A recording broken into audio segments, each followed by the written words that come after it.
Welcome to The Political Mechanic. My name is Stephen Thane. Americans have enjoyed freedom for almost 250 years. On this channel, I try to explain the two criteria needed for liberty. First is structure, which the U.S. Constitution provides. The second is the attitude of the people.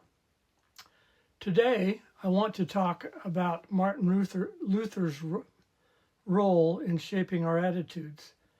Martin Luther is often referred to as the father of the Protestant Reformation. For most of world history, Western Europe was a backwater. Before the year 1500, only 2 Western Europeans made the list of the 100 most influential people in world history. Charlemagne, number 85, who lived in the 7th century, and Gutenberg, number 8, who lived in the 1400s. But since 1500, that number jumps to 71. So what happened around 1500? Something shifted intellectually, spiritually, and culturally, and it centered around the ideas of Martin Luther, who is ranked number 23 on that list, who lived from 1484 until 1546. Luther wasn't a politician or a scientist. He was a monk.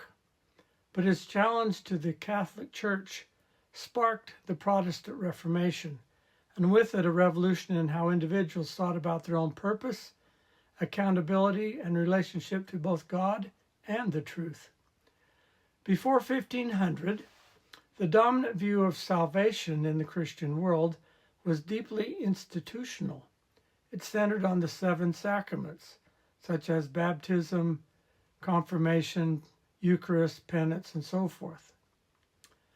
They were administered by priests, supported by the prayers and merits of saints. The church mediated grace. The average person, mostly passive, a receiver, not a participant in their own salvation. Salvation came through the institution. Luther flipped that idea on its head. He thought that every man is accountable directly to God, that salvation comes by individual faith and not ritual, and that everyone should read the Bible for themselves. This was a radical departure from the orthodoxy of the day. It meant people were responsible for their own souls and for their own choices. Now, Martin Luther was far from perfect. He could be authoritarian and was deeply anti-Semitic. But his core idea that individuals matter unlocked a wave of intellectual and cultural energy that transferred to science and politics.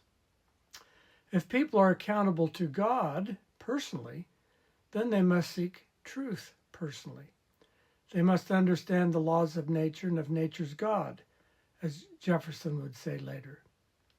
That mindset, the shift from passive to proactive, ignited the scientific revolution, capitalism, political freedom, and personal responsibility.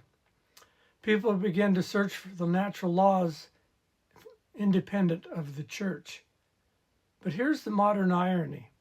Today, many thinkers, especially on the left and socialists, are rejecting this inheritance.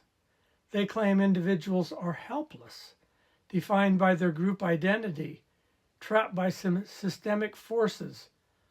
Only the government, they say, can save them. Only institutions can fix things.